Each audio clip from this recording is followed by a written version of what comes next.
Imagina un vasto desierto, silencioso y abrasador bajo el sol inclemente. Moisés, un hombre de mediana edad con el rostro curtido por el tiempo y la vida en el desierto, pastoreaba el rebaño de su suegro Jetro cerca del monte Horeb. Mientras guiaba a las ovejas a pastos más verdes, algo insólito captó su atención: un arbusto en llamas que no se consumía. Intrigado, Moisés se acercó con cautela. Al llegar más cerca, una voz resonó desde las llamas, llamándolo por su nombre. «Moisés, Moisés», tembloroso respondió. «Aquí estoy». La voz, con una autoridad serena, le ordenó: «Quítate las sandalias porque el lugar donde estás es tierra santa». Moisés obedeció, y entonces la voz se presentó como el Dios de sus antepasados, Abraham, Isaac y Jacob. «He visto la aflicción de mi pueblo en Egipto, y he oído su clamor a causa de sus opresores. He descendido para librarlos». Aterrorizado y asombrado, Moisés escuchó mientras Dios le daba una misión monumental: regresar a Egipto y liberar a los israelitas de la esclavitud. Aunque Moisés dudó de su capacidad, Dios le aseguró que estaría con él, y le dio señales y milagros para convencer tanto a los israelitas como al faraón de su poder. Armado con un bastón que realizaría prodigios, Moisés aceptó su destino. El regreso a Egipto fue un viaje cargado de emociones mixtas para Moisés. Hacía años que había huido de allí, después de matar a un egipcio que maltrataba a un hebreo. Ahora volvía no como fugitivo, sino como liberador. Junto a su hermano Aarón, Moisés se dirigió al palacio del faraón. El faraón, un hombre joven y arrogante, los recibió con desdén. Moisés, con voz firme, declaró: «Así dice el Señor, Dios de Israel, deja ir a mi pueblo para que celebre una fiesta en el desierto». El faraón, riéndose, rechazó la petición. «¿Quién es el Señor para que yo obedezca su voz y deje ir a Israel? No conozco al Señor, y no dejaré ir a Israel». El rechazo del faraón fue solo el comienzo. Dios había advertido a Moisés que el corazón del faraón sería duro.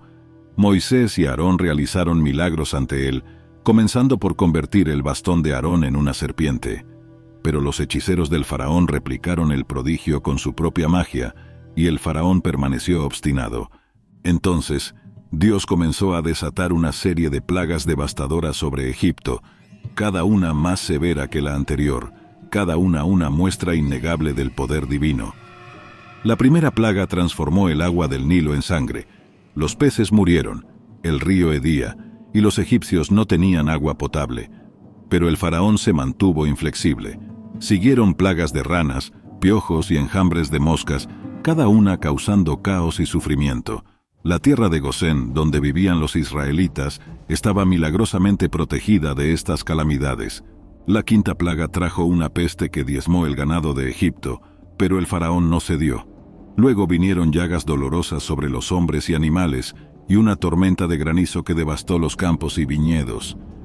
A pesar del sufrimiento, el faraón seguía sin liberar a los israelitas.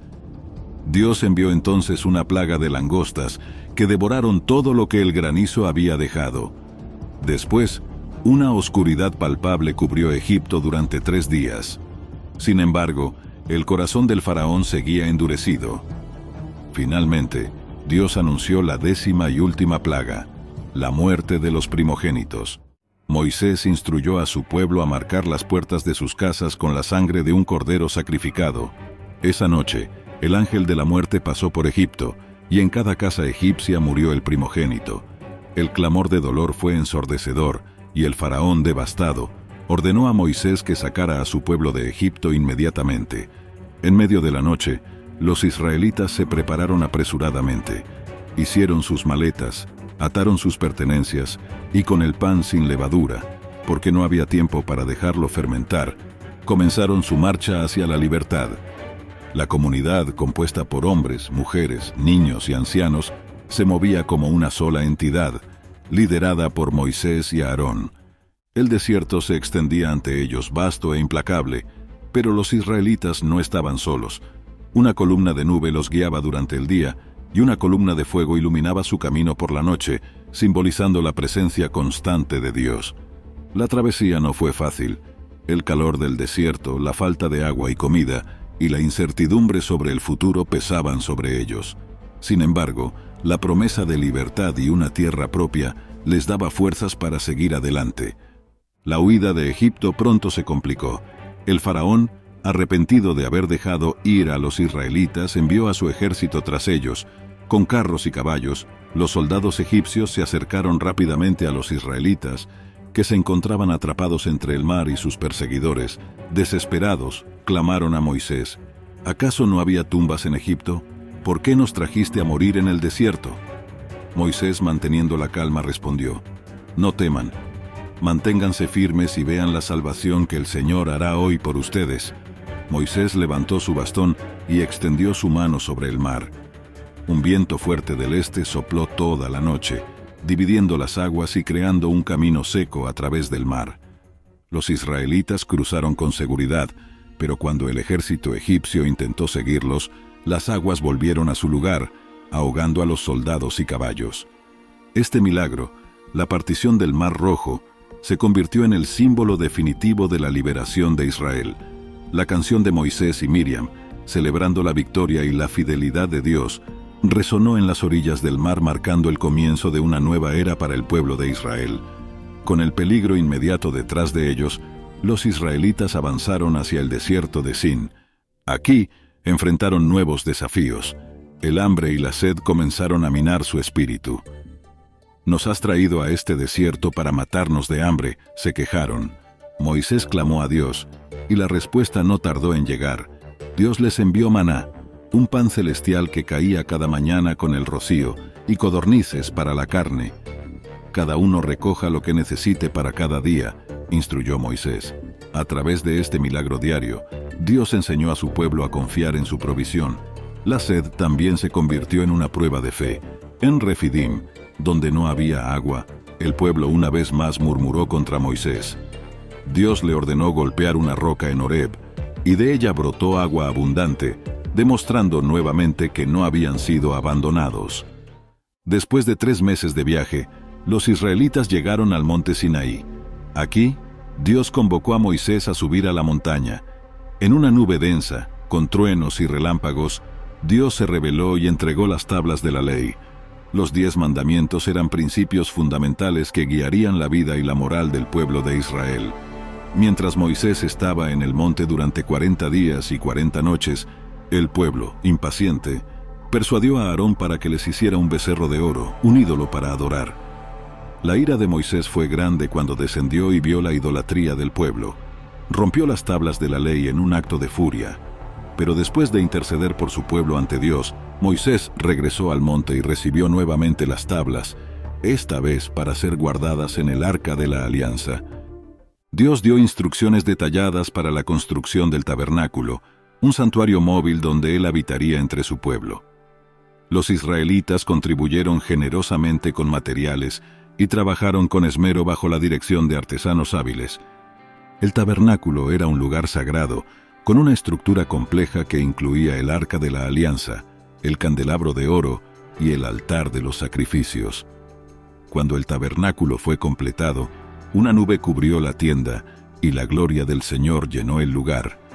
Este santuario se convirtió en el centro de la vida religiosa y comunitaria de Israel, un recordatorio constante de la presencia de Dios y un símbolo de su pacto con el pueblo. A medida que los israelitas avanzaban por el desierto, enfrentaron desafíos internos. Coré, junto con Datán, Abiram y otros 250 líderes, se rebelaron contra Moisés y Aarón, cuestionando su autoridad. «Toda la comunidad es santa. ¿Por qué se levantan ustedes sobre la congregación del Señor?» Moisés, angustiado, oró a Dios. En respuesta, Dios realizó un juicio espectacular. La tierra se abrió y se tragó a los rebeldes y sus posesiones, reafirmando la elección divina de Moisés y Aarón. Este evento reforzó la necesidad de obediencia y lealtad al liderazgo establecido por Dios, y sirvió como una advertencia para aquellos que se atreverían a desafiar su orden. Finalmente, los israelitas llegaron a los límites de la tierra prometida, Canaán. Moisés envió 12 espías, uno de cada tribu, para explorar la tierra y traer un informe. Después de 40 días, regresaron con informes mixtos. «La tierra mana leche y miel», dijeron, mostrando los enormes frutos que habían traído. Sin embargo, 10 espías desanimaron al pueblo con relatos de ciudades fortificadas y gigantes que habitaban la tierra. «No podemos atacar a esa gente, son más fuertes que nosotros», dijeron. Solo Josué y Caleb, 2 de los espías, instaron al pueblo a confiar en Dios y avanzar, pero el miedo y la falta de fe prevalecieron, y la comunidad se rebeló, queriendo volver a Egipto. Como consecuencia de su incredulidad, Dios decretó que esta generación no entraría en la tierra prometida. En su lugar, vagarían 40 años en el desierto hasta que esa generación muriera, y solo sus hijos entrarían en Canaán bajo el liderazgo de Josué. Después de 40 años de liderazgo en el desierto, Moisés estaba cerca del final de su vida. Dios le permitió ver la tierra prometida desde la cima del monte Nebo, pero no le permitió entrar debido a un acto de desobediencia en Meribá. En el monte Nebo, Moisés contempló la extensión de Canaán, la tierra que Dios había prometido a Abraham, Isaac y Jacob. Allí, Moisés murió, y Dios mismo se encargó de su entierro en un lugar desconocido. Josué fue designado como su sucesor, y bajo su liderazgo, los israelitas finalmente cruzaron el Jordán y tomaron posesión de la tierra prometida, cumpliendo así la promesa divina. El Éxodo es más que una historia de liberación, es la narración de la formación de una nación y su relación con Dios. A través de pruebas, milagros y enseñanzas, los israelitas aprendieron a confiar en Dios y a seguir sus mandamientos. Esta épica travesía ha inspirado a generaciones a buscar la libertad, a luchar contra la opresión y a mantener la fe en momentos de adversidad. La historia del Éxodo resuena con valores universales de esperanza, perseverancia y redención. Gracias por acompañarnos en esta increíble historia del Éxodo. Si te ha gustado, no olvides suscribirte al canal, darle like al video y activar la campanita para recibir notificaciones de nuestras próximas aventuras bíblicas y mucho más.